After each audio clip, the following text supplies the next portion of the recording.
आज ऑफिसमध्ये मला ते मिळालं जे मी रोज मागत असतो. रोज सकाळी उठल्यावरती देवाकडे प्रार्थना करतो की हे तर मला राव भेटलंच पाहिजे आणि ते म्हणजे रिकामा वेळ. कारण की ऑफिसमध्ये रिकामा वेळ मिळाला की मस्तपैकी मी असं जरा डोकं शांत करून जरा माझ्या कंटेंट क्रिएशन जर्नीबद्दल विचार करू शकतो आणि छान छान अशा स्क्रिप्ट लिहू शकतो. आणि झालं काय की ह्या आठवड्यामध्ये माझ्या बऱ्याच माझ्या बऱ्याच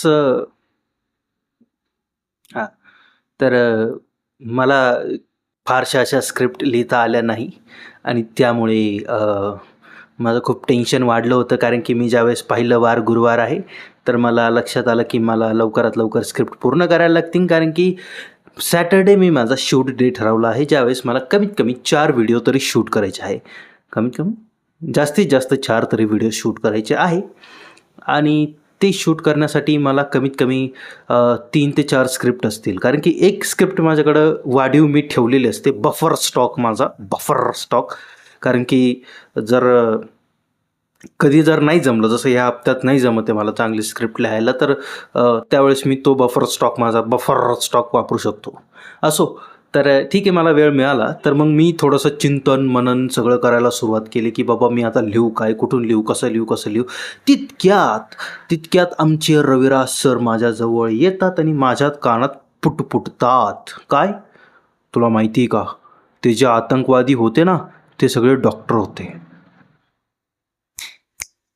भेटला, टॉपिक भेटला, की त्यांचं म्हणणं असं होतं की एज्युकेटेड माणूस, एवढा नोबल प्रोफेशनवाला माणूस आतंकवादी कसा असू शकतो. बास डोक्यात खटका पडला की शिक्षण आणि आतंकवादाचा काय संबंध आहे, ह्यावरती व्हिडिओ बनवूया.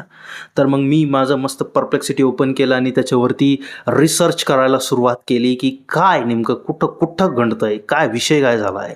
आणि तिथं मी टाकलं की मागच्या ज्या ज्या काही घटना झाल्या आहेत, जिथं जिथं या आतंकवाद्यांनी काशी केली आहे, ते आतंकवादी, ती घटना आणि त्यांचं एज्युकेशन, याची मला प्रॉपर टेबल तयार करून दे.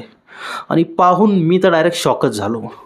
लादेन इंजिनियर निघाला. अजून बरेच ते पुलवामा अटॅकमधले बरेच ते नावं होते, ते लक्षात नाही राहिले माझ्या आता एवढे. तर ते सगळे इंजिनियर, कोणी डॉक्टर, कोणी मोठा civil servant kind of peoples निघालेत. तर मग असं माझ्या लक्षात आलं की बाबा शांत लोक कमी आतंकवादाकडे वळत आहे, पण जवळपास 45-50-60% आतंकवादी हे उच्च शिक्षित असतात. बापरे, उच्च शिक्षित आतंकवादी. तर यावरती मी थोडासा रिसर्च केला. ते शिक्षणात जाऊन आतंकवाद कसे, म्हणजे एवढं एवढं शिकून ते आतंकवादी कसे बनू शकतात, काय पॉसिबिलिटीज आहे, काय त्यांचे जडणघडण होत असेल, काय त्यांचा IQ म्हणतो, काय त्यांचा EQ म्हणतो, हे सगळं पाहिलं आणि विचार केला की असू शकतं, म्हणजे काय सांगतात. तर त्याच्यावरती सगळी स्क्रिप्ट अशी मी एक रफ स्क्रिप्ट ड्राफ्ट केली आहे. आता बघू पुढं जाऊन काय होतं ते. आणि नंतर मग मी आज घरी आलो. घरी आल्यावरती तेच आपलं ChatGPTला सांगितलं की माझ्या शायरीच्या डायरीमध्ये, पद्याची डायरीमध्ये गद्य काहीतरी लिहायचं आहे मला, तर त्याच्यासाठी टॉपिक दे. तर तिने मला आज टॉपिक दिला की काय दिला, मी काय विसरतो यार. लोक काय म्हणतील याने आयुष्य लोक काय म्हणतील याने आयुष्य चालत नाही. तर ह्या लेखामध्ये मी सध्या गाढवाची गोष्ट एक्सप्लेन केली, कारण की मला ती स्ट्राईक झाली टाईमला. कारण की मला 1 मिनिट टायमिंग आहे की टॉपिक मला कळल्यानंतर 1 मिनटं मला विचार करून त्यात लिहायचं आहे. तर मी ते सगळं लिहिलं आणि ते लिहून झाल्यानंतर 2-5 मिनटांनी मस्त थोबाडावरती पाणी बिनी मारून लाईटी विटी लावून मस्तपैकी कॅमेरासमोर येऊन बसलो. आज बोलायचा टून थोडासा असा हसरा खेळता आहे, कारण की मला फार आनंद होतो आहे की मी कमीत कमी 2 दिवस मी ठरवलेलं पाळलं आणि आज 2, 3, 4 चौथा दिवस आहे. चौथा व्हिडिओ काढतो आहे मी आज. डे 4 आहे माझा. Wow wow, I mean wow.